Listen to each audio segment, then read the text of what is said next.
I'd like to sit up here and say that as Patrick Mahomes, on his journey to being the GOAT and on the Chiefs' journey to a dynasty, that, one of the few boxes they hadn't checked was blowing a 21-3 lead in the AFC Championship game, like the Patriots and Tom Brady so famously did, in even more egregious, mortifying fashion. I would love to have that be the angle this morning. Unfortunately, because I am always dripping in objectivity and my commitment to take integrity, I must tell you the truth. And the truth is that was the worst loss I've ever suffered as a fan of any team in any situation. And I don't know that I'll ever get over it. Chiefs fans have had a lot of heartbreak. We had Lynn Elliott game, missed 3 field goals. We had the no-punt game, lost a playoff game where we didn't punt or turn the ball over the whole time. Chiefs fans lost a playoff game a few years ago where we scored 2 touchdowns, the opposition scored 0 touchdowns, and we lost. Seems like an algebra problem. That's an invalid solution. Chiefs had a 21-3 or 20-3 lead on Marcus Mariota once. He threw the game-winning touchdown pass to himself. Look that one up. That was fun. There was the D Ford game. There was the 28-point blown lead to Andrew Luck. This is worse than all of them. And it's worse than all of them because it was a championship-level team with a championship moment and a championship swagger. And I'm going to tell you something that Broussard, if once you're done, you want to go back to me, and then I'll go back to you, and then we just go back and forth, kind of play keep away from Wilds. That's totally fine with me, buddy, so you call it. But Broussard, remember the pass heard around the world that I was totally right about that changed Mahomes' trajectory? Right about the reverse version of that happened, and that was the final play of the first half. The final play of the first half was, the brain lapse that will ring in infamy. That wrecked him somehow for the rest of the game, and he wasn't able to get over it.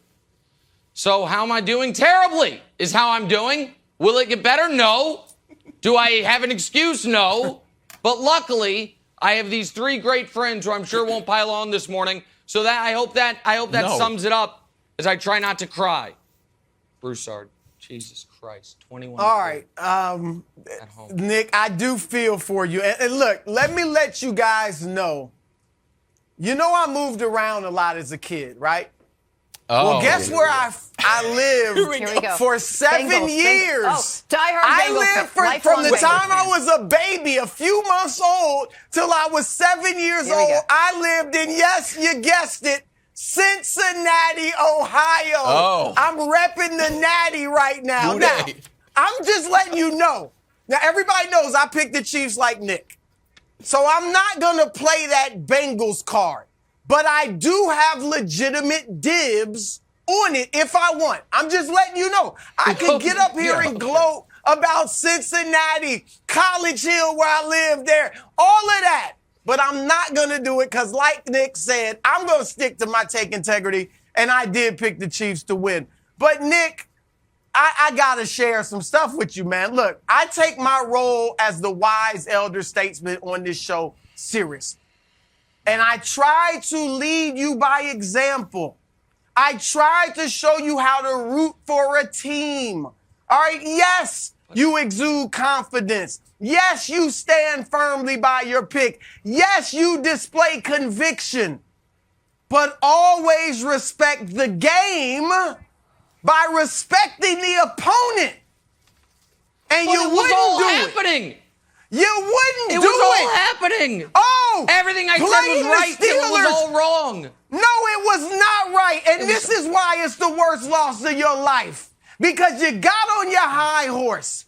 You celebrated prematurely. You mocked every single opponent that the Chiefs played. Oh, the Steelers are better than a bye. I told you. I was right. Them. Oh, Josh Allen is Mr. Magic Mountain. I said respect that man. And I told you a week ago. Oh, this game with the Bengals has 42-17 written all over it. We were on track. Nick! We were on track. Nick! I told you, man. 42-17. And here, now look at you. Wallowing in the mire. He's right about that. Looking to your beautiful, cute little daughter, Deanna, to save face for you, to protect you. And now your city is a mess. Not just your team. Look at this tweet from a local TV station in Kansas City. This is the lowest of the low. Can we see it on the screen? KMBC, I think it's called. I don't know. We were never supposed to be here. They counted us out. They put us down. But this team battled back. We did it once. We'll do it again. Thank you for the what? Tweet. We were never supposed to be here. You were literally everybody's preseason pick to win the Super Bowl. Going into the playoffs, everyone had you winning the AFC. And you were never supposed to be. This is nonsense. So, Nick, and today, as you eat your humble pie, learn from that pie. Listen to that pie. And learn to win with class. No more 20-0 predictions. No more Aaron Rodgers better not think about getting in our division. None of that. No more Patrick Mahomes is the greatest football player to ever lace him up when he's just 5 years into his career. Wilds, I hope he learns from this. Humble pie, humility. Let's hear it, Wilds. Yes. Just get his Look, ankles. I like the Chiefs. We all like the Chiefs on the show. They're a well-run team. They're a well-coached team. They're fun to watch. But all of that does not make a dynasty. And Nicholas, I have sat here and listened to, the Chiefs dynasty, not just from Chiefs media, but from the players themselves. Can we run through a quick walk down memory lane? Patrick Mahomes, Chiefs mega deal. Hype video, we're chasing a dynasty. Actually, somewhat fair to chase the dynasty. Chris Jones, 5+ rings. It seems lofty. How about Cheetah? What does he say? 5? What? How about 7 rings? No. No. This is a dynasty that started on a D4 at offsides. You won one Super Bowl. You lost a Super Bowl that you didn't score a touchdown, and now you blew an 18-point lead. No more dynasty talk, but the dynasty talk needs to be rolled up in one of Joe Burrow's cigars and smoked, go up in flames. I never want to hear it again until you win another Super Bowl. Until you win a Super Bowl. I got to tell you guys. Still dynasty? This is, there's so many movies made about somebody who is living in their personal hell, and it's like, this is what it would look like. I now know, because I have to listen to Kevin Wilds with his tie more askew than it's ever been. I got to think that's on purpose. Sorry, celebrating all night. Who had one stat involved in his whole take and even got that wrong. Over. Brady hadn't been to 4 Super Bowls at that point. He had only been to 3. So Wilds is wrong. Sorry, I get lost so many of them. And there's nothing I can say. He's going to pop champagne and as just pain on the just a cherry on the top of my pain Sunday this morning. I have to wake up to so many guys opting out of the Pro Bowl that Wilds is going to be able to call McCorkle a Pro Bowler. This is